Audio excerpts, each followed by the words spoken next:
جن لباس میں وہ حضرت خواجہ تھے، یعنی وہ مخنث اور ہجڑا صاحب تھے، ہے نا. خواجہ مطلب ہجڑا ہی تو ہوتا ہے.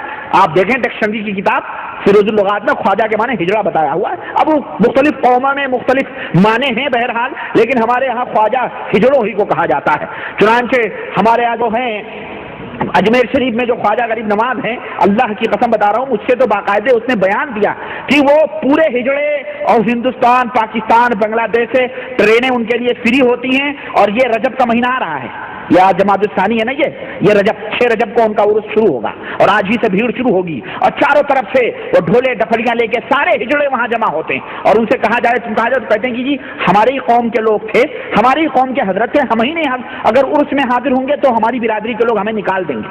ہمارے یہاں بامبے بھیونڈی میں ایک ہجڑا تھا، وہ یہ بتاتا تھا کہ وہ ہمارے ہی برادری کے تھے. یہ ہجڑے اپنی برادری کے حضرت خواجہ صاحب کو مانتے ہیں، اللہ کی قسم.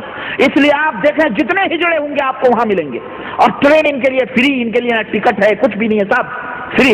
کیونکہ مردوں کا ڈبہ الگ ہوتا ہے، عورتوں کا ڈبہ الگ ہوتا ہے، ان کا تو کوئی ڈبہ ہی نہیں ہوتا، یہ تو بے ڈبے کے ہوتے ہے نا. تو اس کے لیے کہتے ہیں کہ ہمیں کوئی ڈبہ بتاؤ، ہمارا تو کوئی ڈبہ ہی نہیں تو ٹکٹ دو تو ڈبہ دو، ڈبہ تو ہے ہی نہیں تو پھر ٹکٹ کہاں. تو یہ تو معاف ہے ان کے لیے. تو باقاعدہ یہ ہجڑے جاتے ہیں اجمیر کے اندر اور پورا اجتماع ہوتا ہے. اور آج بھی اللہ کی قسم آج بھی جا کے دیکھو چاروں طرف سے ہجڑے ہندوستان سے، پاکستان سے، بنگلہ دیش سے اپنی اپنی ٹولیاں بنا کے جاتے ہیں اور یہ کہتے ہیں کہ خواجہ صاحب ہمارے ہی، خواجہ تیری دیوانی، خواجہ پیا تیری دیوانی. خواجہ کو پیا کہتے ہیں اور یہ سب ان کی کیا ہے، پیا کا اس کا کیا ہوتا ہے،